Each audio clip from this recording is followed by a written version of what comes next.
भारत के सभी अलग अलग प्रदेशों में भिन्न भिन्न जातियों के लोग रहते हैं, लेकिन आज की इस वीडियो में हम बताएंगे पासवान जातियों की उत्पत्ति और उनकी गौरवशाली इतिहास के बारे में। देश की एक ऐसी जाति जिन्होंने कभी किसी की गुलामी स्वीकार नहीं किया, चाहे वो मुगल का शासन हो या ब्रिटिश हुकूमत का दौर। उससे पहले बता दें कि इस वीडियो में दी गई पूरी जानकारी इतिहासों में वर्णित और जानकार व्यक्तियों से ली गई है।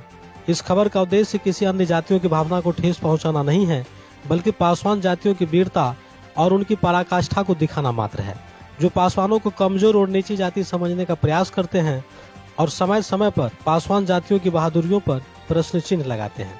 तो चलिए खबरों की विस्तार करते हैं।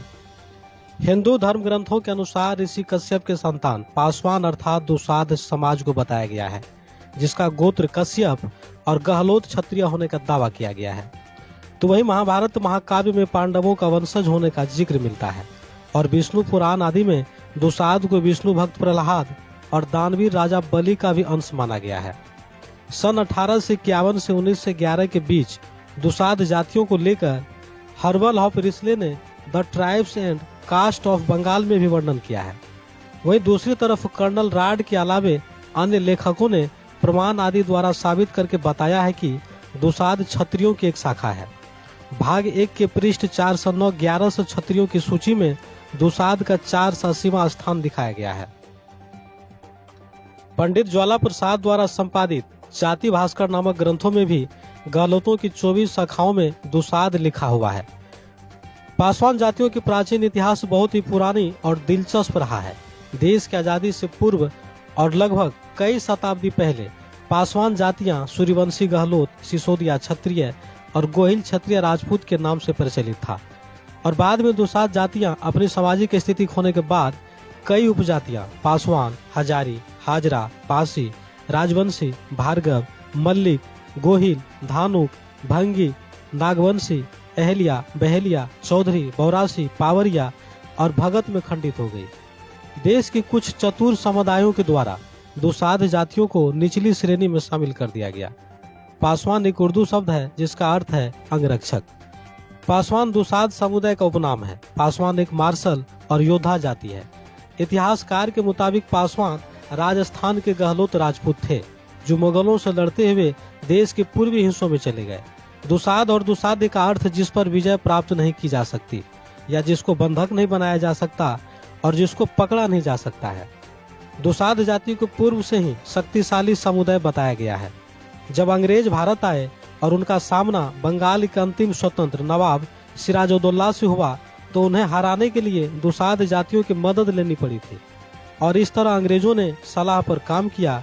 23 जून 1757 में हुए पलासी के महायुद्ध में दुसाधों ने नवाब को हराकर जीत हासिल किया और पलासी युद्ध के महानायक दुसाध जातियों को माना गया। अंग्रेजों ने दुसाधों की ताकत और क्षमता को देखकर उपनिवेशिकों सरकार के लिए चौकीदार, पुलिस और मुखबिर बनाकर सम्मानित किया। सदियों से दुसाधों को शारीरिक रूप से बलवान और ताकतवर माना गया है। दुसाधों की शौर्य और वीरता से मुगल और अंग्रेज भी डरते थे। पासवान जाति भारत के लगभग कई राज्यों बिहार, झारखंड, उत्तर प्रदेश, मध्य प्रदेश, राजस्थान, हरियाणा, उत्तराखंड, छत्तीसगढ़, उड़ीसा, आसाम, पश्चिम बंगाल, पंजाब, आंध्र प्रदेश और नेपाल में रहते हैं। इन सभी प्रांतों में दुसाध जातियों की घनी आबादी है। बिहार में 69,43,000 से अधिक, तो उत्तर प्रदेश में 70 लाख के आसपास पासवानों की बड़ी आबादी है।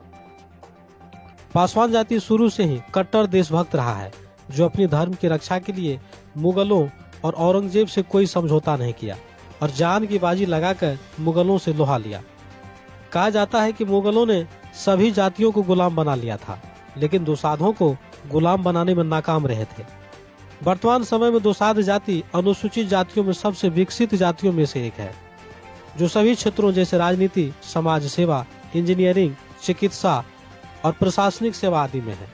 इनके कुल देवता राजा सलहेश, वीर चोहरमल, गोरैया बाबा, मकरा मांझी और राहु है। दुसाध समाजों की कुछ पूजा आज भी जीवंत है, जिसमें राहु पूजा विशेष रूप से प्रचलित है, जैसे आग पर चलना, खौलते हुए दूध में हाथ डालकर चलाना, तलवारों की नोक पर खुले पांव चलना इत्यादि। राहु पूजा पासवान जाति के लिए एक शक्ति का प्रतीक है। दुसाध वंश के कुल देवता मिथिला नरेश राजा सलहेश मगध राज्य के सबसे प्रतापी राजाओं में एक रहे थे, जिस मिथिला को आज बिहार के मधुबनी, दरभंगा, सुपौल और नेपाल के आंशिक भागों से जोड़कर देखा जाता है। वहीं वीर चौरमल बिहार के मोकामा में जन्मे थे, जिसकी यादें और पराक्रम आज भी जिंदा है। तो वहीं दुसाध वंश के सूरवीर योद्धा गोरैया बाबा का भव्य स्थल बिहार के गोपालगंज जिले में अवस्थित है। ऐसे अनेकों योद्धाओं और देवताओं ने दुसाध वंश में जन्म लिया है और उनके इतिहास जिंदा है। दुसाध के कुल देवता राजा सलहेश मरे नहीं, आज भी जीवित है, ऐसा दुसाधों का कहना है। मगध में रहने वाले दुसाधों को मगहिया और मगधिया नाम से भी जाना जाता है। राहु केतु के वंशज दुसाध जनसमूह को पहाड़ी क्षेत्र में खसिया राजपूत नाम से भी पहचाना जाता है। सन 1896 और 1907 के दशक में लिखी लेख में दुसाध जातियों का समूल वर्णन मिलता है। प्रस्तुत लेख में दुसाधों के वीर महापुरुष, कुल देवता, राजा महाराजाओं का जिक्र और इनकी अस्मरणीय इतिहास का शोध किया गया है और दुसाधों को क्षत्रिय होने का प्रमाण मिलता है, जिसे वर्ण व्यवस्था के आधार पर निचली जातियों में शामिल कर दिया गया। उत्तर प्रदेश के मध्य भागों में पासवान पासियों की संख्या बाहुल्य है।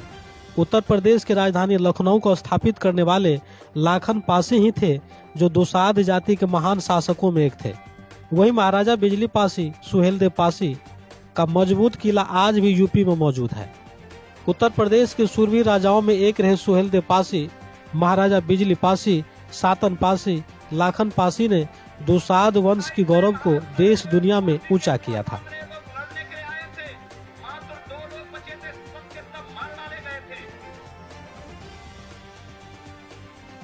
उत्तर प्रदेश को पासियों की पुरानी गढ़ और विरासत कहा गया है और राजधानी लखनऊ को पासियों का शहर माना जाता है। जो लखनऊ आज भी महाराजा लाखन पासी का धरोहर और इनके नामों से सुप्रसिद्ध है। बिजली पासी द्वारा बनाए गए मजबूत किलाओं में नटवागढ़ किला, बिजनौरगढ़ किला और महाराजा बिजली पासी किला विख्यात था। पासियों को नागवंशी, भारशिव और राजवंशी का प्रतीक माना जाता है, जो भगवान शिव के उपासक और शिव भक्त कहे जाते हैं।